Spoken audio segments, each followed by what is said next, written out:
I just want to start with the premise that neighborhood councils may be good for some neighborhoods. I don't believe they're good for all neighborhoods.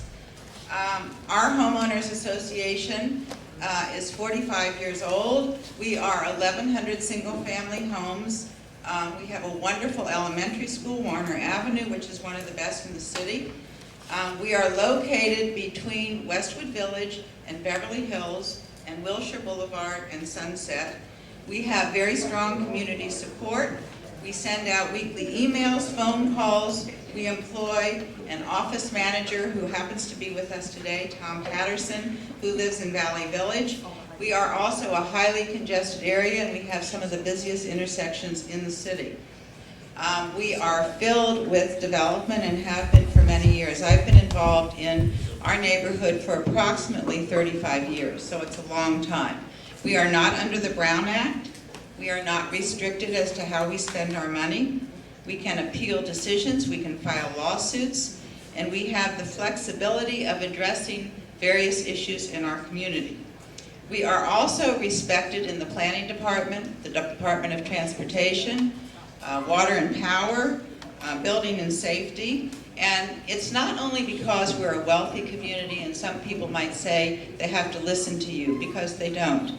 And we do vote. We send out a lot of voters every time there is an election. But the interesting thing is that we have worked diligently over the years to get to where we are today and where we were 7 years ago when this whole neighborhood council business started with the charter. So we aren't newcomers, and we really were not about to give that up. We don't think that there's just one way to rule this diverse city. So now here comes the charter. One of the goals of the charter, I believe, and I think most of the people in my neighborhood believe, is that it was probably, neighborhood councils probably came about as the request of the city council members, the politicians, the developers, and their lobbyists. And what they really wanted to do was to find a way to diminish homeowner association influence. We were very strong years ago. We had the West Side Civic Federation, the San Fernando Valley Federation, the Federation of Hillside and Canyon Associations across the valley. At that time, and it wasn't that long ago, not only was the West Side strong, the Valley was strong, Mid-Wilshire was strong, San Pedro and the Harbor area were strong. South LA was the only area that really worked, and they were governed by issues. We worked on the Lancer project with them, we worked on housing with them, we worked on education with them, and we worked on their problem with alcoholic beverage control. We had a lot of influence. We were backed by our communities. We helped to defeat Pat Russell, who some of you may remember her. She was president of the city council at the time she was defeated. She was very involved with the Howard Hughes project. It was a dream of hers, and Playa Vista, which was to follow. We also filed lawsuits. We filed AB 283, and that was what brought zoning into conformity with the general plan. The Friends of Westwood case created the site plan review. So, who in their right mind with that kind of background would acquiesce to have a neighborhood council and do away, or keep the homeowner association, but really not be respected by the council as the voice of the community? So now I believe that the mayor and the city officials have you just where they want you. And I don't know that everyone necessarily agrees with this position who's not in a neighborhood council, but I think you're voiceless, I think you're powerless, and I think you're all part of the city family. And that's what they wanted. And now we're, what, 7 years into the neighborhood council situation.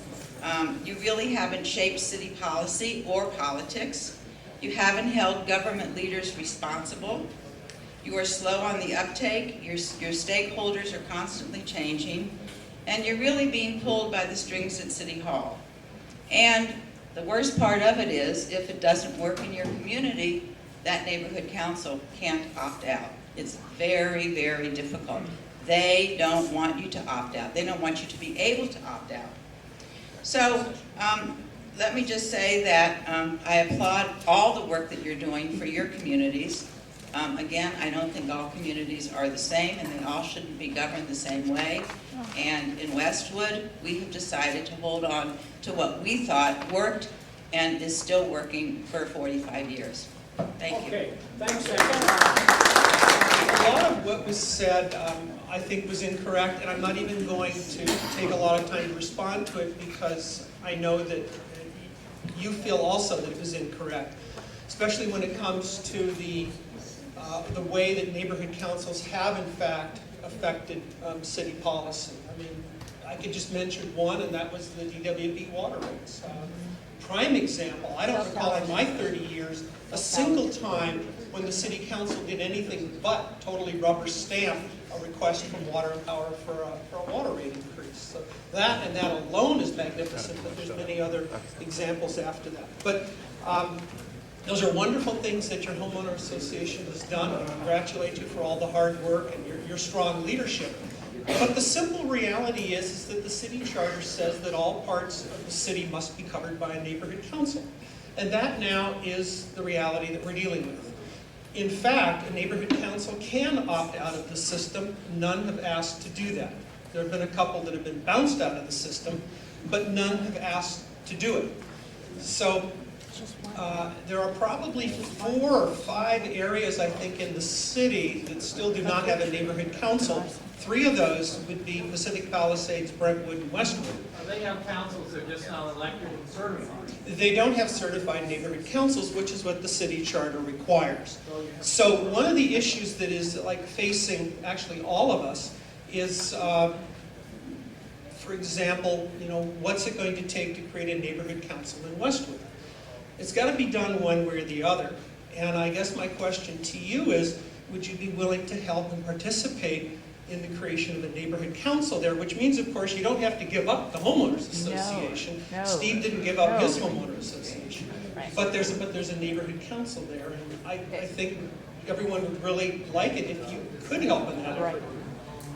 The answer is no, and I've been very steadfast in my statements about neighborhood councils. I think if they work in your neighborhood, great. They will dilute our voice without any question. That is the reason the stakeholders were set up the way they were, and we would prefer to work with our own voice rather than a voice that's filtered with people that march through the community or that spend a little time in the community or work in one of the restaurants or whatever in the community. So not to repeat myself,